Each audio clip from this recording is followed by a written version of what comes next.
Good, good. Today in class, take it nice and slow. We're going to prove some trigonometric statements. Here's the first one. Cosine of x minus cosine cubed of x is equal to cosine of x times sine squared of x. So again, as a reminder from yesterday, there are three big categories from that section. There's also a fourth category, the odd and even section. That will become much more important tomorrow. But in general, this is a good starting place. Our job is to figure out what math goes in between these two to show that it's true. We already know a bunch of really basic things. You know definitions for sine, cosine, tangent, and the other trig functions. You know the inverses, which is on the identity list. We know things like Pythagorean identities. Sine squared plus cosine squared equals 1. Tangent squared plus 1 equals secant squared. Cotangent squared plus 1 equals secant squared. We know those things are basically true. We're proving new true statements. This is a common application of trigonometry is to understand deeper how trig fits together. So, as a reminder from yesterday, typical way to do these is to go based off 4 basic steps. Step 1, when possible, you want to choose the most complicated thing to be the one piece you want to start the problem. Once you've chosen that one basic thing, you want to look for something that can be factored, distributed, squared, or combined using fractions, or any other techniques from algebra. That's a lot of stuff you can do. It's a big, broad category. So step 3, pay attention to your solution. Note how the solution is formed and make sure you're working towards that solution specifically. So if I look at this problem, I start with a bunch of stuff involving cosine, and I end with something that involves both cosine and sine. So I probably want to look for formulas that use cosines and sines in them. And then finally, if all else fails, convert your term to sine and cosine. This is a problem that's not very helpful. This is, again, a 2-step problem, just like we talked about yesterday, which makes it the simplest kind. So let's start about how to show it. To begin with, let's talk about step 1. Which side am I going to choose?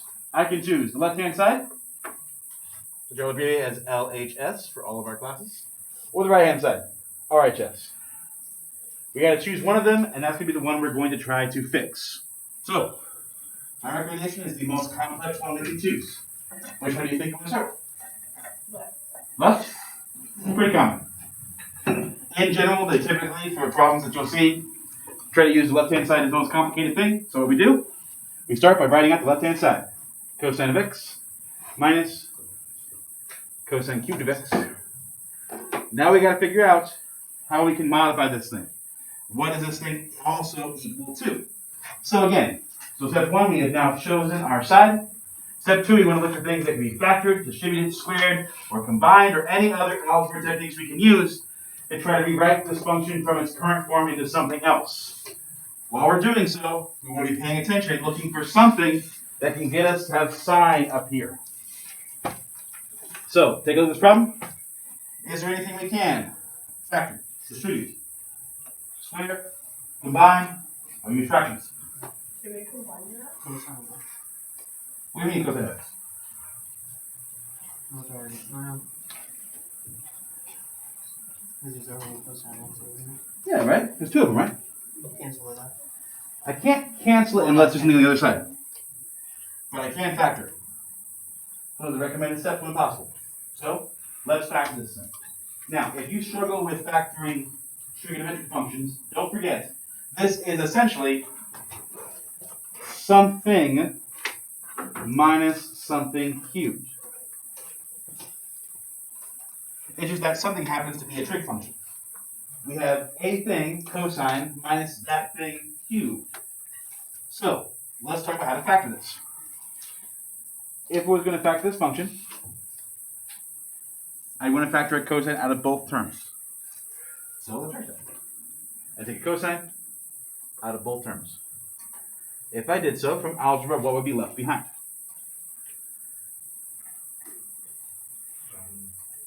1 minus cosine squared. 1 minus cosine squared. I can verify that by redistributing this function to make sure it works backwards. Cosine times 1 is cosine. Cosine times cosine squared would be cosine cubed. Again, it's the same format, it's just now using a trig function that you're factoring instead of just a variable. But it works the exact same way. So we're now here. We have cosine of x times 1 minus cosine squared of x. We need to find some modification we can make that will get us closer to this. Remember, this is our long-term goal.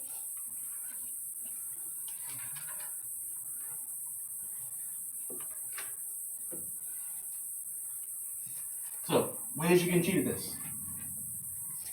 I now have two pieces. I have cosine. I have 1 minus cosine squared. Look to see if either of those are on a cheat sheet anymore. And convert to something that is closer to my two pieces. Malin. Sine squared divided equals 1 minus cosine squared. According to the very first Pythagorean identity, now it's not the actual Pythagorean identity, it's the modified version. Remember, the actual Pythagorean identity is sine squared plus cosine squared equals 1. This is one of the modified versions we talked about in class. Notice that that appears in this problem, which means that we know 1 minus cosine squared is also sine squared, meaning cosine of x times sine squared of x is also true. Now we're done, right? And we are done. We have shown the steps necessary to get from the beginning, cosine of x minus cosine cubed of x, all the way to the end, cosine of x times sine squared of x. That is all necessary and proper steps. In mathematics, this is referred to as a left-hand, right-hand proof. We start on the left-hand side, we take some steps until eventually we end where the right-hand side is, by whatever steps are necessary. To make this into a formal proof from geometry, all we have to do is explain why we took each step. So something like factored here, and we use a Pythagorean identity here. This stuff in blue that I'm putting on here is not required. We're not doing proofs. But if you're wondering how to explain it or put it in your notes and you don't know why you took that step, that explains it. Why did I take the first step? Okay, factored. Why did I take the second step? I used the Pythagorean identity. How did I know I was finished? I met up with the right-hand side of cosine times sine squared.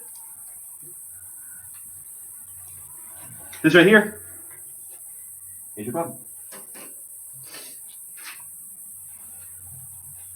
We have successfully proven that the left-hand side of the equation, after algebraic manipulation, does match the right-hand side.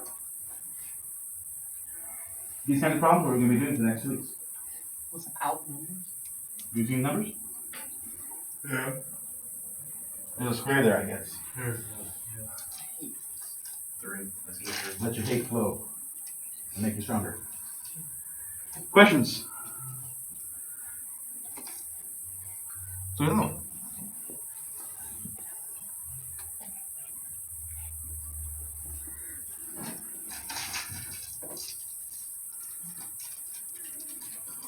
Ooh, which one do I want?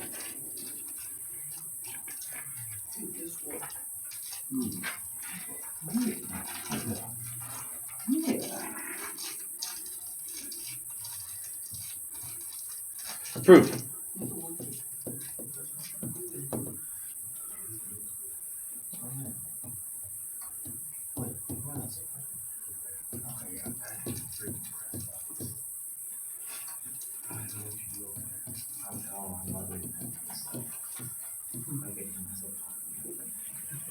Alright. Secant squared of theta minus 1 over secant squared of theta equals sine squared theta. I propose to you that this is true. We must prove it. How? We got to show through algebraic manipulation and some form of the identities that those two statements eventually match up. Now again, a 4-step process. Step 1, we try to pick the most complicated side we can. This one, I hope it's obvious which one that is. Right hand side? Don't you say? Clearly, we should start with the right hand. No. Start with the left hand side. From that left hand side, we need to somehow modify that left hand side by some system. For many of these problems, there is actually more than one path. Actually, there's often many paths that can get you there. But what we typically want to look for are some of the easier paths. In this case, there are 2 that are really good. One that involves a lot more algebra, one that involves a theorem right off the bat. Let's start this off. Step 1. I started with the left-hand side, which is secant squared of theta minus 1 over secant squared of theta. I need to figure out how can I modify this function and get it closer to just sine squared. So, look at a cheat sheet. I have secant squared of theta minus 1. I have just secant squared of theta by itself. I can do one of the most common things, which is a substitution. I can perform a rewrite, which is step 4, which is to convert everything into sines and cosines. There's a lot that can be done in this problem. I had to algebraically simplify this thing down if I wanted to. There is a lot that can be done on this problem. So give me some suggestions. What do you see on your cheat sheet? Look specifically in the Pythagorean identities, as well as think through their alternates. Remember, they have 2 alternates each. Think about the reciprocal functions. Think about their basic definitions. Think about the quotients. There's got to be some thing on that cheat sheet. And if you're missing a cheat sheet, I printed out a couple extras there on the printer. Feel free to grab one. It is yours. Sine is 1 over cosine, and secant is 1 over cosine. So we could use the definition of secant here, where secant is 1 over cosine. That's actually a step you can take. It's actually one of the harder steps. So that's converting it back into sine and cosines. It is doable. Tan. Cosine is 1 over secant. What do you say, Madeline?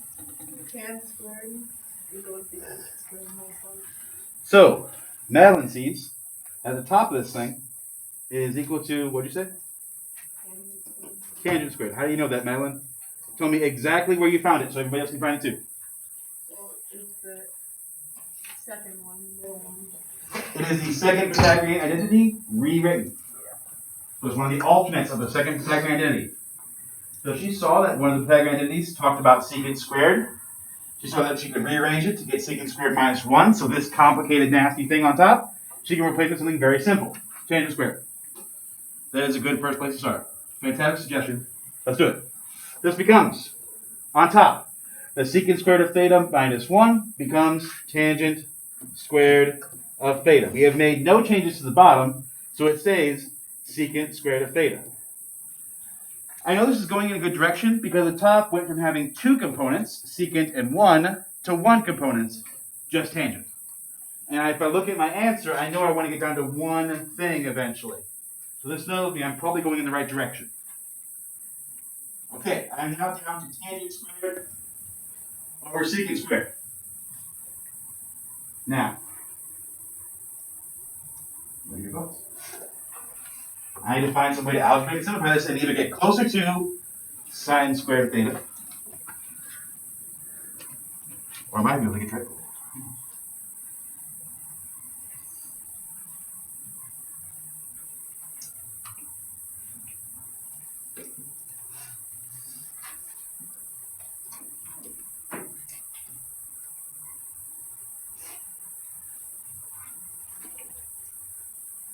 Oh. I do. Well, then, Tangent Scott. over secant, that would equal your sine squared. How do you know that?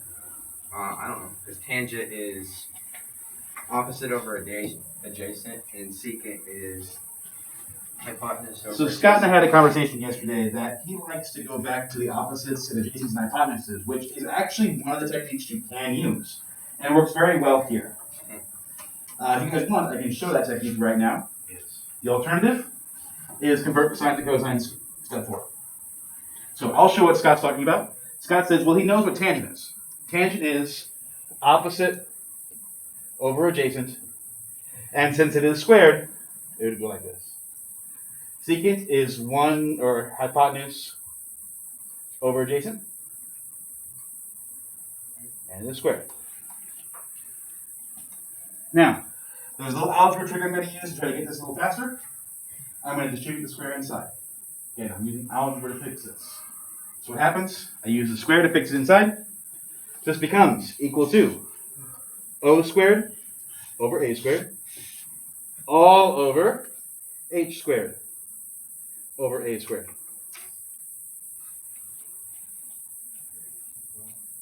The A's cancel out from algebra. Remember, if it's in both the top and the bottom, it cancels. And what's left behind there, Scott? Because you're the one that had it. opposite over hypotenuse. opposite squared over hypotenuse squared, which is sine squared. I like that way better. I like this way. That's actually how I was taught. Your book doesn't like that technique for some reason. Now, I think this method works great 99 times out of 100. Because that always goes back to the same thing we've already learned. It's an Exactly. I like it. formulas. Now, there is, as I said, many different ways. I will show you the way the book recommended doing this one because I think it's unique to see. But what you'll find is it uses the same basic principle. So what Scott said was he converted it into something else, this, and then we had to algebraically simplify that down to what we actually wanted.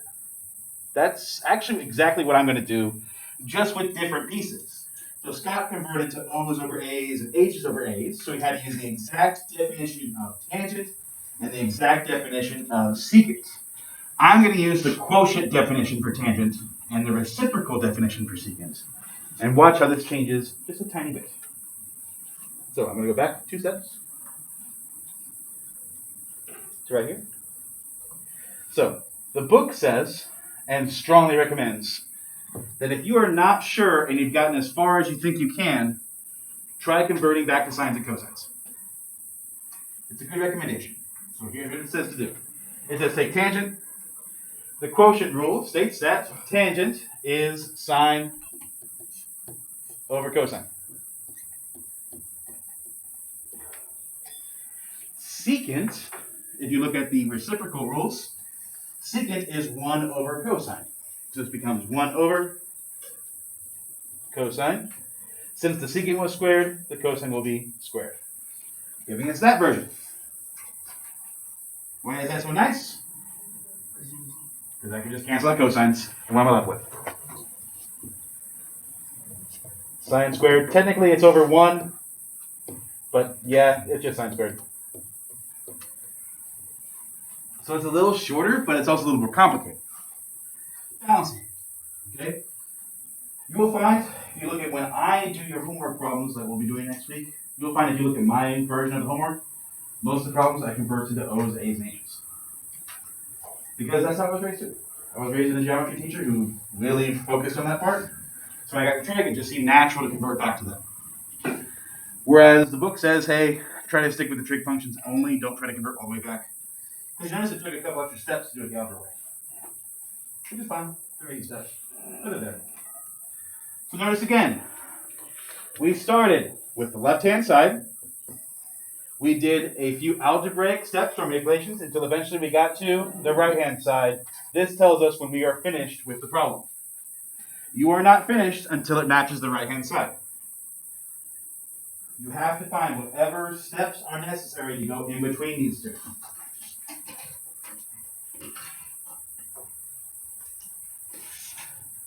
Notice that we have used the factoring identity twice. Once after factoring, once is the very first step. It's almost like they like this identity a lot. Another? Don't sound so excited. Next problem. Proof.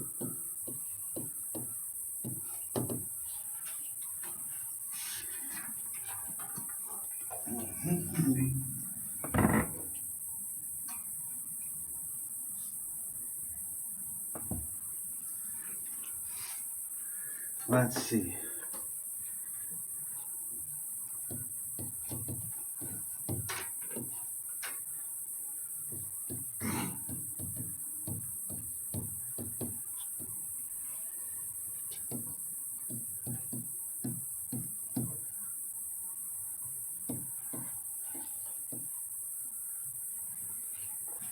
All right.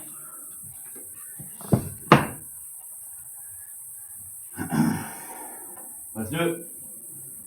Next problem on the board. Prove the following.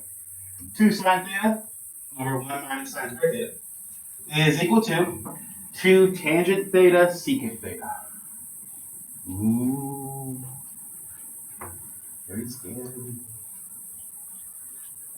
Now, this is one where you can actually choose either the left side or the right hand side and have a pretty good shot of getting it. So, Your thoughts? First step, I tell you, choose a side. Like debate class all over again. Choose a side. Left side. Left side? All right. Usually, as the experienced person telling you the unexperienced people, I try to choose one that I see something right off the bat.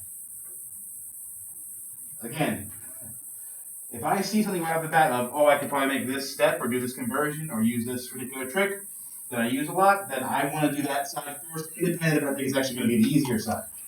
That is experience. I'm comfortable doing it that way. You can almost always just choose the left-hand side and try to go, or always choose the right-hand side and try to go. But sometimes the other side will always be easier. So, got left-hand side. I like that side. It's a good side. Let's do it. 2. Sine of theta. Over. 1 minus sine squared theta.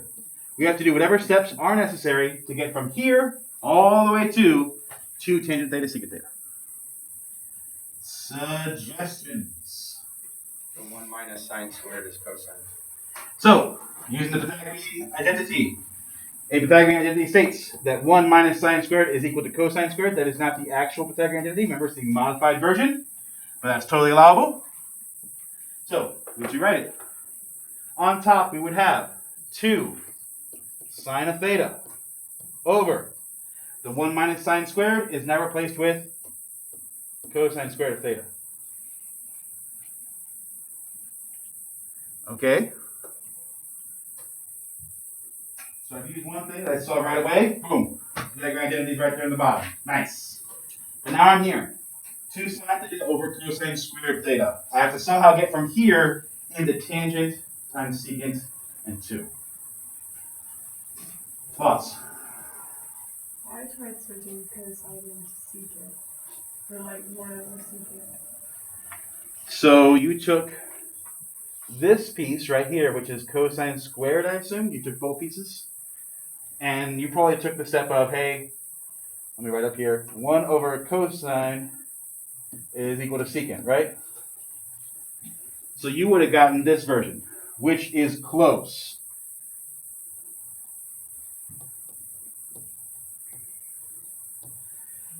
That's what you'd get next if we follow Madeline's steps. But the problem is, it's got one of the pieces I want secant, but it's not the secant I want. This is secant squared. That's just plain old secant. And I got a sine floating around when I actually want tangent. Say what? Oh, say what? What? I think you have the right idea. You just have no faith in yourself, man. Come on. Aiden. I was reading the tangent function and it has sine over cosine, so, and that right there is sine over cosine. So if you get tangent, you just take it out of that. So instead of using this version, Aiden, you're saying, we're going to take the sine out of the top, and one of the cosines out of the bottom? And what's that equal to, you said? Yeah, right? So what happens to the other cosine? So let's start by doing that piece. So he's going to take out the sine and one of the cosines, leaving a 2, a tangent, and then on bottom is still one of the cosines.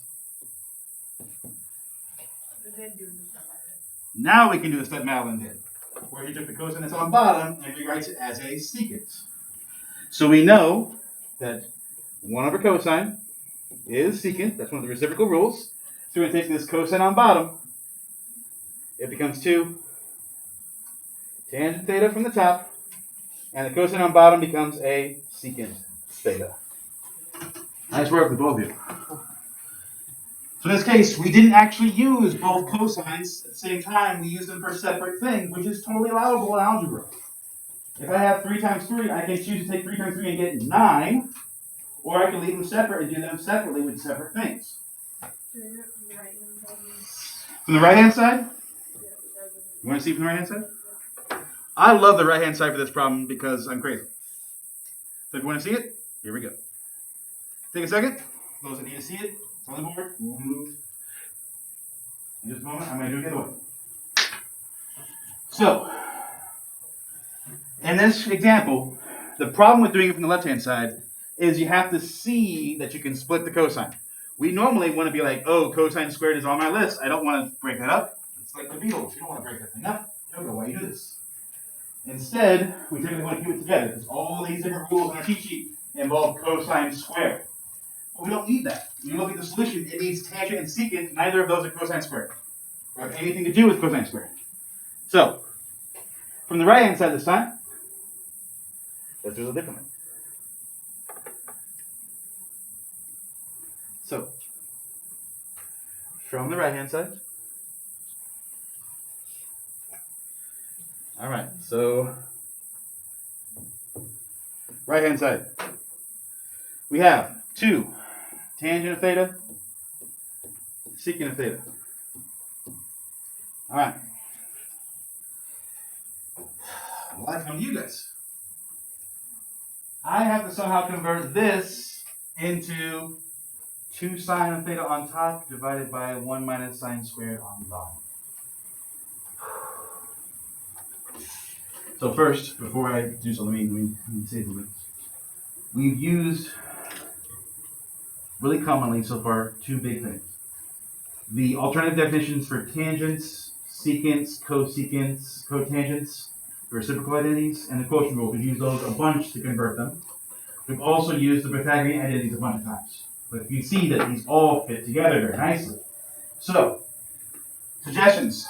My first step. What do I do? Do you want to put the tangent in the sine of cosine? The tangent is sine over cosine. So you're applying basically step 4. Converting all the terms when possible into sines and cosines. That's really recommended here because I can see my answer is in terms of just sines. So if I can convert it into sine and cosine, I can try to use one of the formulas to convert it just into sines. So now you did that for tangent. Did you want to do it for secant as well? Or no? Well, yeah. Okay. This secant becomes 1 over cosine. So we end up with 2 sine of theta over cosine of theta times 1 over cosine theta. And I could see that's the answer. Now, if you're quick, you can see that this already gets you there. So, walk us through it, Madeline. What happens? 2 sine squared. 2 over sine. 2 sine of theta. And cosine squared is 1 minus sine squared. Ooh, you're taking 2 steps at once here. Okay, let me take 1 step at a time. So first thing they did was they did an algebraic thing from actually pre-algebra. They take the top times the top and the bottom times the bottom. Sine times 1 is sine. Cosine times cosine is cosine squared. That's pre-algebra stuff. And now Garrett's pointing out, yes, I see cosine squared. Aha! I look at my answer. I know I want 1 minus sine squared. So he just takes this and says, let's convert this from cosine squared into 1 minus sine squared. Like I said, I think the right-hand side is easier. I've done them both, so I'm biased.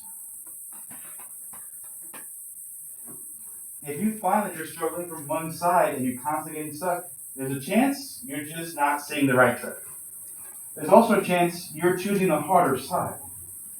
Like, if you get locked in the mindset, I have to always choose left. Well, sometimes you're not racing NASCAR. You gotta make it right. Alright?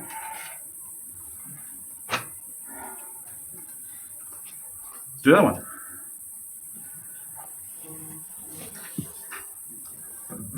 Ooh. Ooh. Ooh.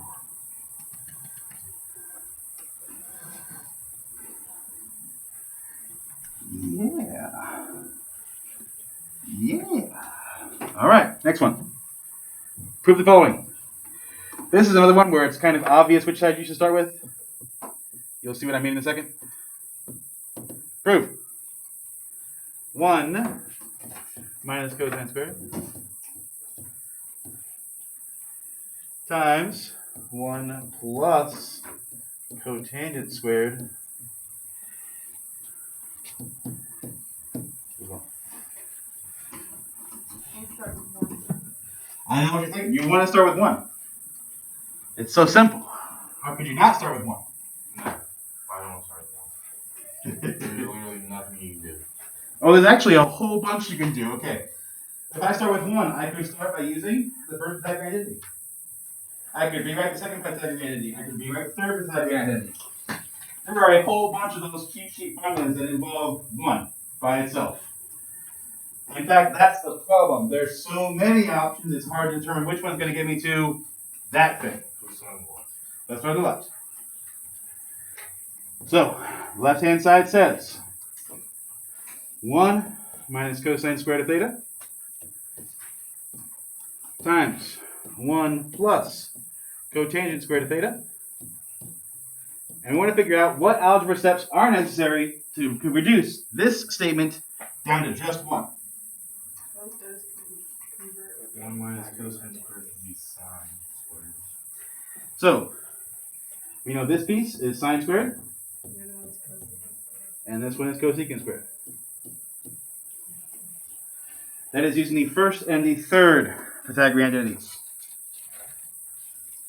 Did anybody look at this and think FOIL? Nobody? Hey, and then cosecant is 1 over sine. He's already jumping to the answer. Not fair. All right, this becomes sine squared times cosecant squared. All right, then what next? Then cosecant equals 1 over sine of theta. So we rewrite cosecant equals 1 over sine. So this becomes sine squared of theta times 1 over. That will end up being sine squared over just sine, though, right? Be careful, it's cosecant squared. If it's Okay, cosecant so squared, it makes becomes squared. sine squared. Makes it squared. Then it just And then the cancels out. signs would Whoa. cancel out. So the people who get this start moving really fast. Let's keep it slow. I love that some of you guys are getting this real quick. But take a look what happens next. Now I have to apply an algebra technique. I'm going to apply one specific one. It allows me to take these two fractions, merge them together. This becomes sine squared over sine squared. And of course, if it's the same on top and bottom, the answer is 1. That is my right-hand side. But once you start to see them, you're like, oh my God, I can do this. Stop slowing me down. I got this. Because it's not that crazy. It's just, there's so many pieces I could incorporate in. It's a lot of pieces. A lot of them. That can make it tough.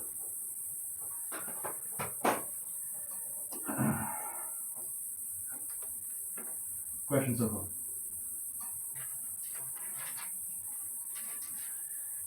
If you are not getting this right away, we are practicing more of these tomorrow. And Thursday.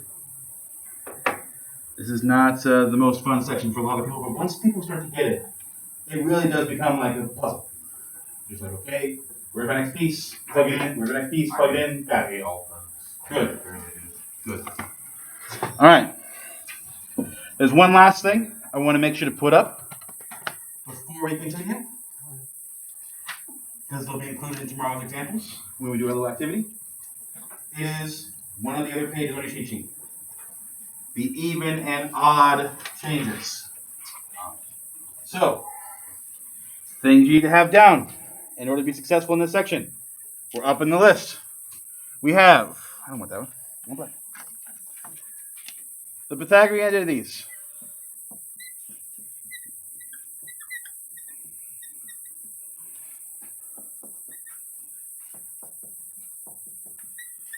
The reciprocal identities.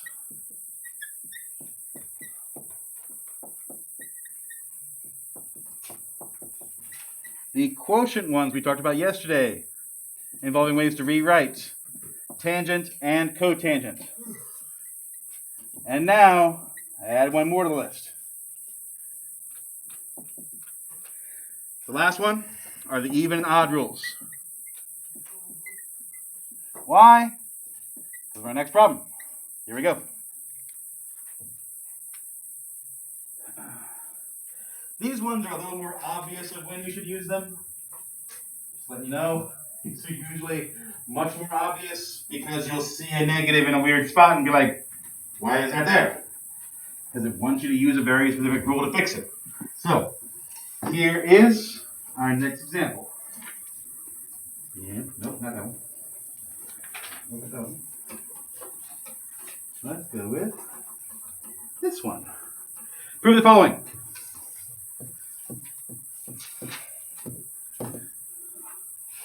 Prove cosine of x times tangent of x minus secant of negative x equals sine of x minus 1. So, here's the problem. What's the dead giveaway? You're probably going to use an even odd rule. There's a lot of negatives. Not just a lot of negatives. On like secant. Yeah, this thing.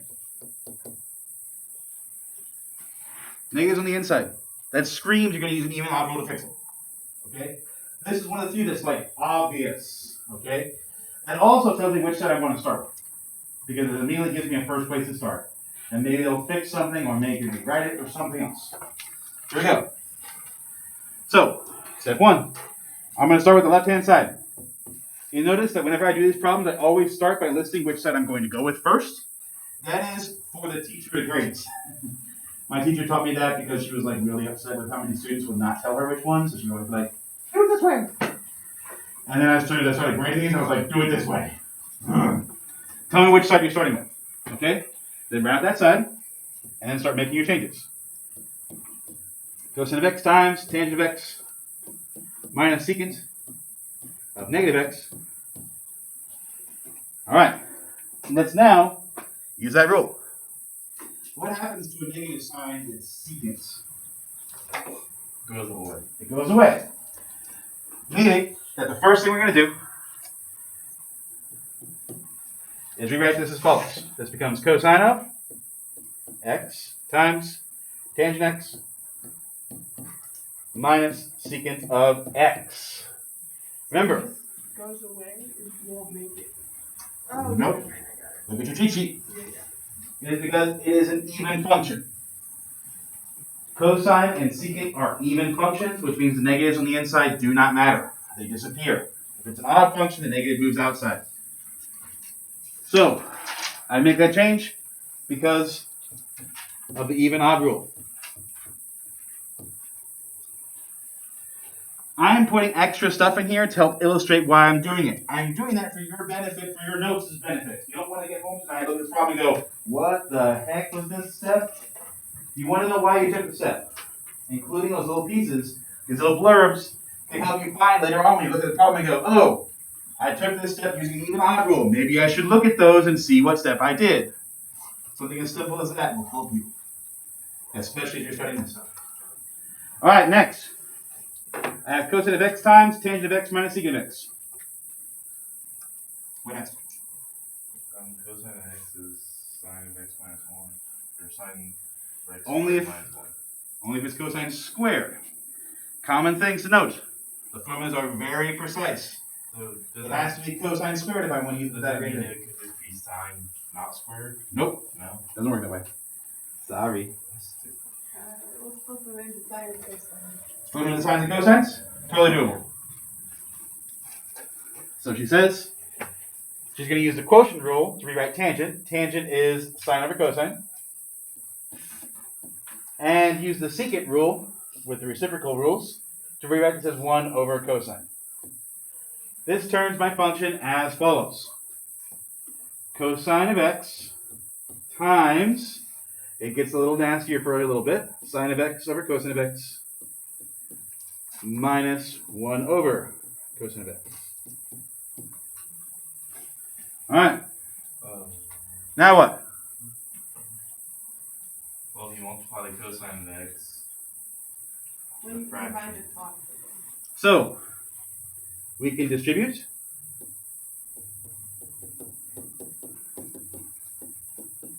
If we distribute, I'm going to actually write the distributing. I'm not going to simplify anything. I'm going to write out the distributing. This becomes cosine times sine of x over cosine of x minus cosine times 1 over cosine of x. So I just distributed as recommended by Garrett. No, that's the right step.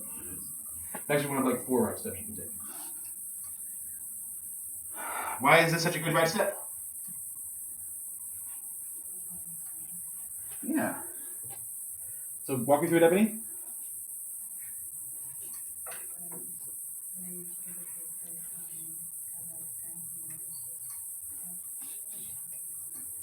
That's right.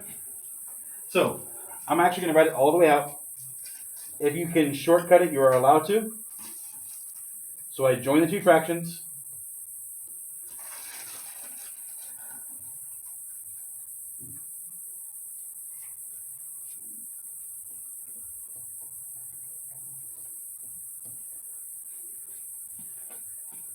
Like so.